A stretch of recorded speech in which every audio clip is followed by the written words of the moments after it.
ولسمشر غني تازه فرمان صادر چې له مخې به یې ټول تعلیمي مرکزونه رخصت وي، خو د څه لپاره څنګه ویډیو را سره تر پایه وګورئ. درنو لیدونکو السلام علیکم. ښوونیز بنسټونه د یوې میاشتې لپاره رخصت شول. د عامې روغتیا، پوهنې او لوړو زده کړو وزارت په همغږۍ او د ولسمشر غني په منظورۍ ټول ښوونیز بنسټونه د کرونا د مخنیوي له امله تر غویي میاشتې پورې رخصت شول. نن شنبه په سمنګان، کاپیسا او بلخ ولایتونو کې د کرونا 3 تازه مثبتې پیښې ثبت شوي چې ورسره هممهاله د بلخ ولایتي چارواکو وویل په دغه ولایت کې ښوونځي، پوهنتونونه، په هوټلونو کې پروګرامونو غونډې منع شوي دي او همداراز د ایران او هند سره یې الوتنې هم لغوه شوي.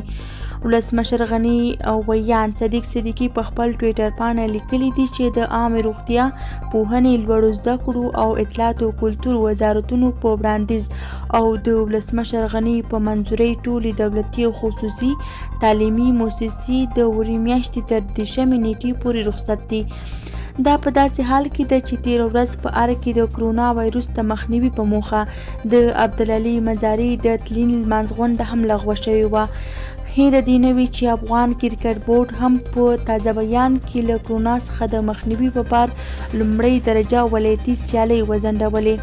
کرونا اوس په یوه نړیواله وبا تبدیله شوې چې د نړۍ په سطحه یې کابو 1.5 لک کسان نیولي، چې دا د لومړي ځل لپاره د چین په ووخان ښار کې رامنځته شوه، چې د چین د 80,000 اخته شوو کسانو نه یې د 50,000 څخه زیات ووژل او ګڼ شمېر یې لا د ناروغۍ په بستر پراته دي. دا ناروغۍ هغه مهال بوږنوونکې شوه چې د چین او ایران سربیره یې په اروپا او امریکا ته هم خپره شوه. په افغانستان کې د سړو سیمو ښوونځي د وري په لومړۍ نیټه او د ګرم میشته سیمې بیا په ژمي کې هم اوسي، خو د دې سره په ټولو ګرمیشته او سړو سیمو کې پوهنتونونه، نور ښوونیز بنسټونه د وري میاشتې تر اخره رخصت شول. د سیمې هیوادونو وار له مخې په خپلو هیوادونو کې د وژونکي وایروس د مخنیوي له امله په لویو غونډو، تعلیمي مرکزونو او نور ورته ځایونو باندې بندیز لګولی دی.